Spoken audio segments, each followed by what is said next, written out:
பிஸ்மில்லாஹிர்ரஹ்மானிர்ரஹீம். அன்பார்ந்த நேயர்களே, பலஸ்தீன் நடந்து கொண்டிருக்கின்ற யுத்தம் 597வது நாள். அதை போர் என்று சொல்வதை விட, யுத்தம் என்று சொல்வதை விட, கூட்டுப்படுகொலைகள் என்று கூட்டுப்படுகொலை நாள் 597. இந்த 597வது நாளில் ஒரு விசித்திரமான வித்தியாசமான நிகழ்வு. அது என்னவென்று சொன்னால், இஸ்ரேலுடைய நாடாளுமன்றத்தில் நத்தியானுவினுடைய கட்சியைச் சார்ந்த ஒருவர், ஒரு எம்பி, அவருக்கு ஹெல்வி என்று பெயர் சொல்கிறார்கள், MK ஹெல்வி, நத்தியானுடைய லிக்விட் பார்ட்டியை சார்ந்தவர். அவர் அங்கே அந்த டிஃபென்ஸ் கமிட்டியில் இருக்கார்.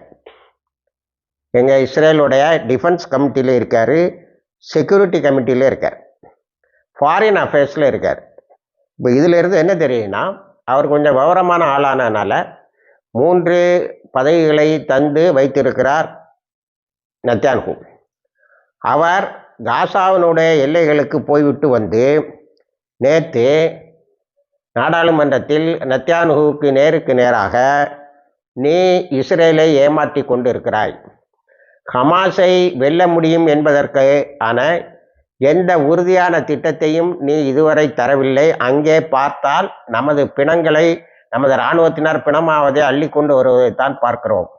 நீ அதற்கு ஈடாக பெண்களையும் குழந்தைகளையும் அப்பாவிகளையும் கொலை செய்வது எந்த விதத்திலும் நியாயமில்லை. அதில் நீ நமது இராணுவத்தினர் எங்கேயும் உயிரோடு வாழ முடியாது என்ற நிலையை உருவாக்கி இருக்கிறாய் காசாவுக்கு உள்ளால். ஒன்று. ரெண்டாவது, ஒரு வேளை அவர்கள் இஸ்ரேலுக்கு வந்துவிட்டால் உலகத்தின் எந்த பகுதிக்கும் போக முடியாது என்று சொல்லியிருக்கிறார். அவர் ஒரு கடுமையான வார்த்தை யூஸ் பண்ணியிருக்காரு. This war is a fraud அப்படின்னு சொல்லியிருக்காரு. இந்த யுத்தம் மிக பொய்யானது. இதுவரைக்கும் எந்த கன்வின்சிங்கும் பிளானும் இல்லை. ஹமாஸை அங்கே ஜெயிப்போம் என்பதற்கான கிரவுண்ட் ரியாலிட்டிஸும் எதுவும் இல்லை. அவன் அடித்து கொண்டுக்கிட்டே இருக்கான். நேற்று கான் யூனிஸில் பயங்கரமான ஆம்புஷுகள், நேருக்கு நேர் தாக்குதல். அதே போல் ரஃபால திரும்ப வந்திருக்க இஸ்ரேலு, அங்கேயும் அடிச்சிருக்காங்க. இதையெல்லாம் பார்க்கும்போது அதன் பிறகு அவர் ஒரு ரெஃபரன்ஸும் கொடுக்குறாரு. அது என்னன்னா, இஸ்ரேலுடைய ஆஸ்பத்திரி பெல்லிசன் என்ற ஒரு மருத்துவமனை, இன்னொன்று டெல் அசாம் என்ற இன்னொரு மருத்துவமனை, 2 மருத்துவமனையிலும் நேற்று வந்து குவிந்த காயமுற்றவர்கள் பிணங்கள். இதனை பார்க்கும்போது நமது இராணுவத்தில் யாராவது மிச்சம் சொச்சமாவது இருக்குதாங்கிற சந்தேகம் எனக்கு வருகிறது. ஆகவே ஹமாஸை ஜெயிக்கிறதுக்கு எந்த வழியும் இல்லை. 20 மாதங்களாக அவர் தான் இப்போ முதல்ல 20, நம்ம இதுவரைக்கும் 19 மாதம்னு சொல்லிட்டு இருந்தோம். அவர் தான் 20 மாதங்கள்ங்கிற வார்த்தையை இஸ்ரேலுடைய நாடாளுமன்றத்தில் உபயோகப்படுத்தி இருக்கிறார். 20 மாதங்களாக 4 முனிசிபாலிட்டியில் இருக்கக்கூடிய ஹமாஸை ஜெயித்து விடுவோம். சரி, ஹமாஸை ஜெயிப்பதற்கு ஹமாஸோடைய மிகப்பெரிய உறுதியான பலம் என்பது சுரங்கப்பாதைகள், டனல்ஸ். என்ன வச்சிருக்க இதுவரைக்கும் இந்த செக்யூரிட்டி கவுன்சிலையோ, அவர் செக்யூரிட்டி கவுன்சில் மெம்பரு, டிஃபென்ஸ் கமிட்டிலேயும் இருக்கார். ஏதாவது ஒரு திட்டத்தை நீ தந்திருக்கியா? அங்கே போய் பார்த்தா அந்த டனல்ஸை பற்றி எதுவுமே தெரியல. போய் கொத்தா நமது இராணுவத்தினர் மரணித்தும் காயம்பட்டும் வருகிறார்கள் சொல்லி அவர் ஃப்ராடுங்கிற வார்த்தையை சொன்ன உடனே நத்தியான்ஹூ, வார் மினிஸ்டர் எல்லாம், நீ வந்து ஒன்றுமே தெரியாமல் பேசுகிறா அப்படின்னு. அவர் ஒன்றுமே தெரியாமல் பேசுகிறாருன்னு வச்சுக்குவோம் சொல்லிட்டு, அவர் நான் ஒன்றுமே தெரியாதவன் தான், நீ எனக்கு ஏதாவது கன்வின்சிங் எவிடன்ஸ் காட்டு. இந்த 2 மருத்துவமனையும் நேற்று வரைக்கும் உனக்கு என்ன தகவல் தந்துகிட்டு இருக்கு? நேற்று அவ்வளோ பேர் வந்து காயம்பட்டு இருக்கிறார்கள். இதில் என்ன விஷயம்னா, எத்தனை ஆம்புஷ் நடந்தது, எத்தனை பேர் சரியாக காயம்பட்டார்கள் என்பதை நமது ஊடகங்கள் அதிகமாக சொல்லவில்லை. அங்கே நடக்கின்ற இந்த ஸ்டார்வேஷன், பட்டினியை பற்றி அதிகமாக பேசுகின்றன. இவர் நாடாளுமன்றத்தில் சொன்னதையும் இந்த ஆஸ்பத்திரியில் சொன்ன இந்த 2 எவிடன்ஸையும் வச்சு தான் நம்ம அங்கே வந்து நிறைய கேஷுவாலிட்டி நேற்றும் ஆகிருக்குன்னு சொல்ல முடியும். இன்னொன்று, அல் ஜசீரா ஒரு செய்தி தருது. அது என்னவென்று சொன்னால், இஸ்ரேலில் இருக்கக்கூடிய எல்லா செக்யூரிட்டி ஆஃபீஸர்ஸும் இராணுவ தளபதிகளும் இப்பொழுது ஃபீல்டில் இருக்கக்கூடிய இயாஸ் ஆமர் என்பவரும் என்ன சொல்கிறார் என்று சொன்னால், இப்பொழுது கையெழுத்து போடுவதற்கு சரியான நேரம், ஹமாஸ் கொஞ்சம் விட்டு தரும். அது என்ன விட்டு தருதல்னு சொல்லி நம்ம தேடினா எல்லா ஹாஸ்டேஜ் எல்லா அழைத்து செல்லப்பட்டவர்களையும் ஒரே ஸ்ட்ரெச்சில் விட்டுற, நீ காசாவில் இருந்து வெளியே போயிருங்கிறதா ஹமாஸோட இதே. அதை நாம் செய்து இப்பொழுதாவது it is the right time to sign an accord. அதுக்கு நம்ம என்ன சொல்லிக்கலாம்னா மிலிட்ரி ப்ரெஷர் ஹேஸ் ஒர்க்டுன்னு சொல்லிக்கலாம். இதில் என்ன வேடிக்கைன்னா நத்தியானு தோஹாவில் இருந்த எல்லா நெகோசியேட்டர்ஸையும் திரும்ப இஸ்ரேலுக்கு வர சொல்லிட்டான். வந்து நேற்று செக்யூரிட்டி கவுன்சில் மீட்டிங்கில் அவன் என்ன சொல்லியிருக்கான்னா இதுதான் சரியான நேரம். இது என்ன சரியான நேரம்?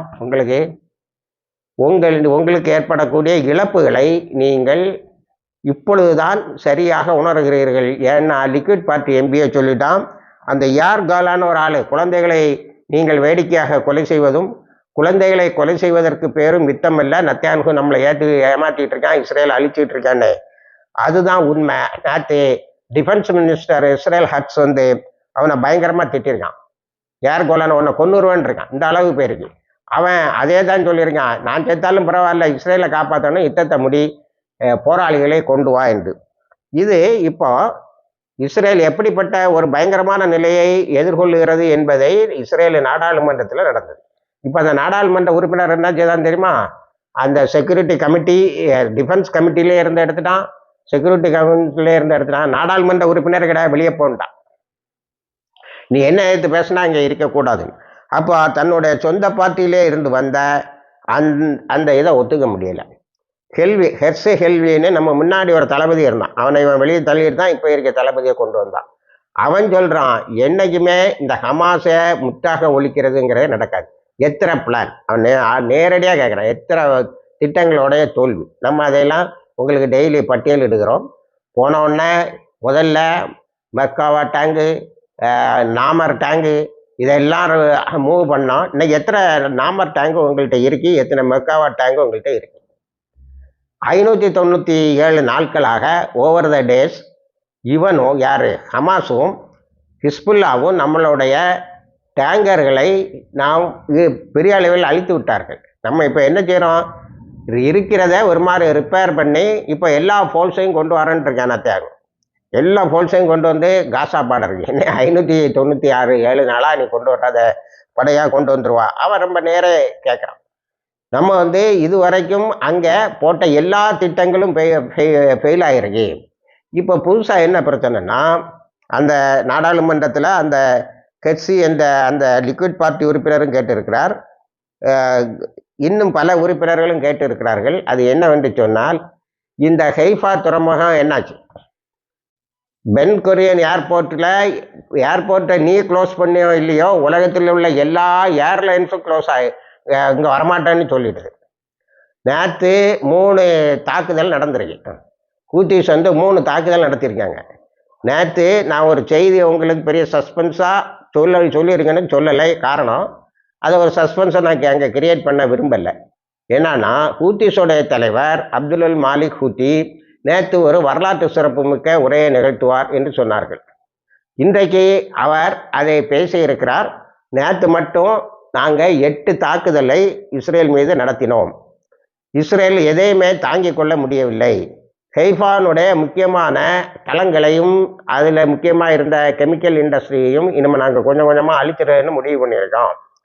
இஸ்ரேல் அவங்க மக்கள்கிட்டே அதை மறைக்குது, வேர்ல்டு மீடியாவில் மறைக்குது, இது நமக்கு நல்லது அப்படின்னு சொல்லிட்டு இப்போ இஸ்ரேலு அதிகமான ஒரு நடவடிக்கையை மேற்கொள்வேன் என்று சொல்லி இருப்பதால் இப்பொழுது நாம் ஹூத்திஸ் ஆகிய நாம் அதிகமான கவனத்தை காசாவில் செலுத்த வேண்டும். இதில் நாம் உறுதியாக நமது சகோதரர்களுக்கு உடன் இருக்க வேண்டிய நேரம் என்பதை ரொம்ப உணர்வுபூர்வமாக அழுத்தமாக சொல்லி இருக்கிறார்.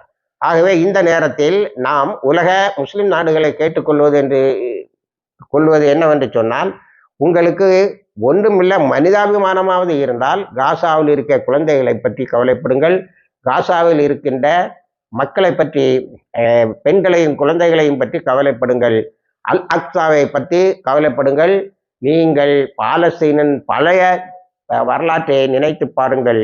எல்லாத்தையும் இழக்க தயாராக இருக்கிறீர்களா என்று கேள்வியை கேட்டுவிட்டு இல்லை, நாங்கள் விடமாட்டோம், நாங்கள் இனிமேல் தான் புதிய தாக்குதல்கள் பலவற்றை நடத்த இருக்கிறோம் என்று சொல்லி இருக்கிறார். அது இஸ்ரேலில் பெரிய கலக்கத்தை உண்டு பண்ணிடும். ஏன்னா அந்த ஹூத்திஸும் என்ன செய்வாங்கன்னா கரெக்டாக சொன்னதை செய்துக்கிட்டே இருப்பாங்க. அப்போ இனி அதிகமான தாக்குதல்கள் வரும். நேற்று வெஸ்ட் பேங்க்கு நம்ம வந்தால் வெஸ்ட் பேங்கில் இறங்கி குழந்தைகள் வரைக்கும் அரெஸ்ட் பண்ணியிருக்கான். ஆனால் அங்கே இருக்கின்ற பொதுமக்கள் பலர் கத்தியை எடுத்துக்கிட்டு குத்த ஆரம்பிச்சிட்டான், வண்டியை எடுத்துகிட்டு இராணுவ முகாம்களுக்கு உள்ளால போக ஆரம்பிச்சிட்டான். இந்த ஸ்டாபிங் ஆப்ரேஷன் கத்தியால் செட்டில்மெண்ட்டில் நடந்திருக்கு. இதே நாடாளுமன்றத்தில் சொல்லியிருக்கேன், நீ வெஸ்ட் பேங்கையும் கொளுத்தி விட்ட, மேற்கரையும் கொளுத்தி விட்டுட்டிய, இப்போ நீ என்ன செய்ய போகிற? இங்கே இருக்கின்ற அந்த இவர் சொல்லியிருக்கார், நீ இஸ்ரேல் மக்களுக்கு சொல்லுகிற பொய்களுக்கு அளவே கிடையாது.